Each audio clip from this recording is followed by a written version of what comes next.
All right, you did the smart move, Corey. You chose the right material right there. All right, okay, here's what it looks like.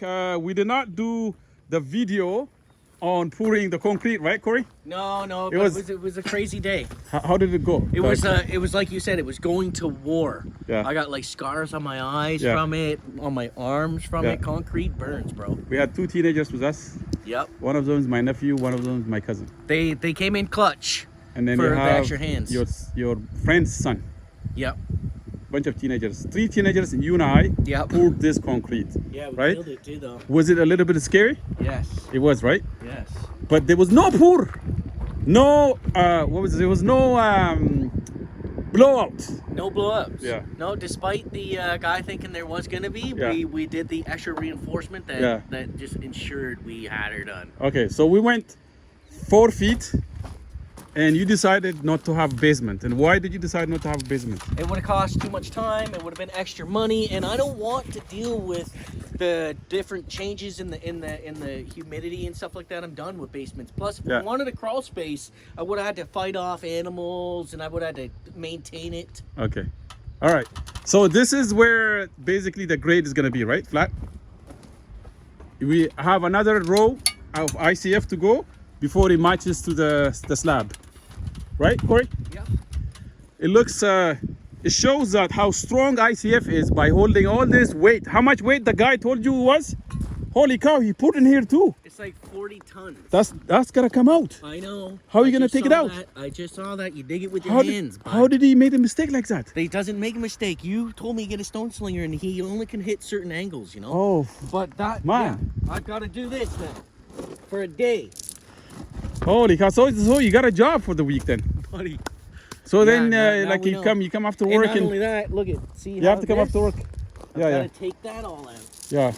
So you gotta come after work and gotta do this one by one. Yeah, but the good thing is, oh, see, that's why I didn't, Yeah. the backside. Yeah. What about the The backside? backside is that, it's not as bad. It's not as bad, see? Yeah, yeah, It's not that deep. yeah. So, okay, that's amazing. And so you put this is a trench line. Why are we having a trench line, Corey? I have one more, yeah, you call it either Big O or you call it the French drain, so Yeah. we can collect the moisture that emanates off the slab. Yeah. And I didn't know that. You had to tell me that. Okay. And So- I have one more roll of French drain to finish this part off. Yeah, yeah. That's easy. That goes in there like that. Okay. What do you think about the rebar and the thing? Oh, that's amazing.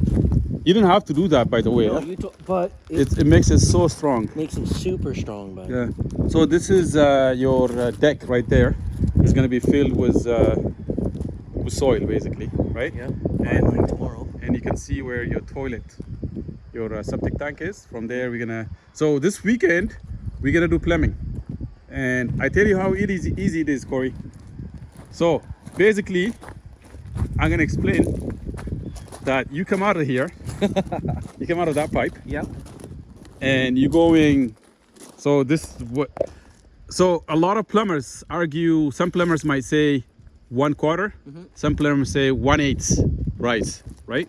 1/8, 1/4, 1/8. That's so 1/4 is 4% grade. There's many ways to explain it, and then 1/8 is about 2% grade, right? So 1/8 is a 2% grade is for your grade, like the soil, how the soil grade is Yeah. for your driveway. That's what 1/8 is. They want plumbing to a lot of plumbers. The number one plumber at the city hall in Kingston, he told me that 1/8 is the what most plumbers go with. 1/8 rise. So if you go 1/8, you are going up a foot, right?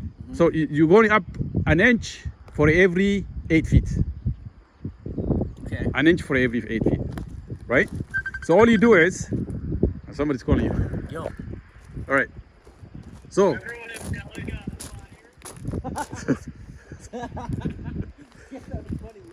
you can say it a million times. All right. So right here, ABS comes out and it's gonna split toward that direction to 2 toilets, and then it's gonna split to where Corey is, the last toilet. and then we're gonna have a stack You don't say nothing. about there, and we're gonna have one vertical stack about there, right? So I have it designed, rough design, and Corey's gonna purchase all the things that's required, and then So when you say that, he's like, what did you say? If he's already saying there's suitability, what did you say about we're gonna he's gonna go plumbing. All right, so so far, like to pour this concrete right here, right? It's this wall, right? Like it was straight, no problem. It didn't move at all. I was so proud of the work that we did. But it was the most tiring. My arm almost fall apart. It was. We had no choice. It's just like Corey said, it was like it's like going to war. Like pouring concrete in the ICF is the most scariest thing you do, because it's the pump. The guy who pumps will not stop. The reason why he would not stop, because he was feast up, the concrete was going to dry inside of his machine, and that destroys the system. So he doesn't care. He just keeps pouring. And so you got to deal with the concrete that's poured. You got to push it in. You got to put the vibrator and then have it sucked in down. And if you don't do that, then you're going to have voids in between. Things will go wrong, right? And so we had 2 teenagers who never done this, and I was telling them, do this, do that, and like a last minute trying to manage these guys to put rebars in time, because if you could put rebars in wrong time, and then the guy would have problems pouring in between rebars. So the rebars gotta go at the end, because it has to be wet. So if you take too long, the concrete will dry, because within 2 hours the concrete will completely dry. And then about 4 of us, one is pouring, 2 of us vibrating. We needed a vibrator is the key. Without vibrator, everything will fail. So we were vibrating non-stop, and so we used 2 vibrators. Corey was vibrating, I'm vibrating. I was holding the vibrator. The vibrator was extremely heavy, and I was getting so tired, and my arm almost fall apart, and it was a bit scary. So what mistakes did I make? Okay, so the mistake I made, this is the first time us doing it. It's the monopour, right? Monopour means you put the footing and the ICF together, and everybody said in this town, don't do it. No, like we don't know anybody who's done it in this town. On internet, few people have done it. So it's because it's monopour. When we were pouring, the concrete that we ordered, it was a footing concrete. It was thick, so it wasn't going through we tried to pour it at the bottom. Concrete was falling all over the place, so we had to pour it from the top of ICF. And as we pouring it, and it wasn't, because it wasn't consistent, it was very thick, it wasn't falling down, and then you had to vibrate the heck out of it, and it was a bit scary. And that was about 1 truck, was it 2 trucks was on thick for the footing. As I already ordered it, I can't even cancel, and trying to call these guys, and there's no time to play with that. So the 3 more trucks were ICF. So once those 3 more trucks, it was 5 trucks that took to fill this. So once we got 3 more trucks in the ICF pour, it was easy. It was like a piece of cake. It was flowing nice. And so I would completely advise, when you do mono pour, the concrete has to be an ICF pour. It has to be wet. No thick, no dry. So this is what I learned from this build. Next time, that's what I would do. I will order concrete that's a little bit wet. Now about those strips. So I'm gonna show you. I'm gonna come down and show you those. The inspector asked about it. He said that's not wood. You don't want wood in between concrete. It's gonna, and he was gonna cancel on us. It was that consuming time asking what's his name, the engineer, to approve this for us. It was taking time because we already done. Like we talked to.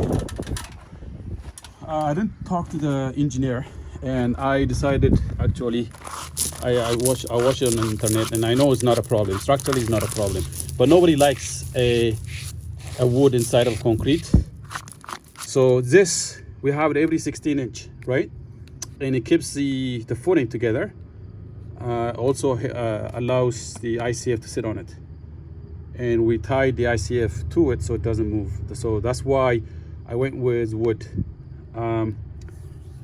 Next time, what I would do is, to save any hassle, any confusion, I will go with the strips of there's strips of flat metal across, every 16-inch, and then I will tie the ICF to a wood that 2x4 that I go across with another. I will use another 2x4 this way, and that's way I can keep the ICF where I want it. But this was helping amazingly to keep the ICF at the bottom where I want it. That's what my trainer taught was when I was using this. Otherwise, this would rot, and structurally, the wall will not have any problem, because in between you got pillars in between, and it's like a crazy pillar. Even Eric, the engineer, said this is a crazy pillar. By having this like that is an amazing foundation. So I would do this again and again, monopore, no problem. We don't have, some of the ICF over here is not amazingly straight. We're gonna fix that as we go along. But overall, like, I'm amazed. Nothing went wrong. All the walls are amazingly straight, right? No bends, no nothing. So Corey and I are very happy about this. So thank you, bye.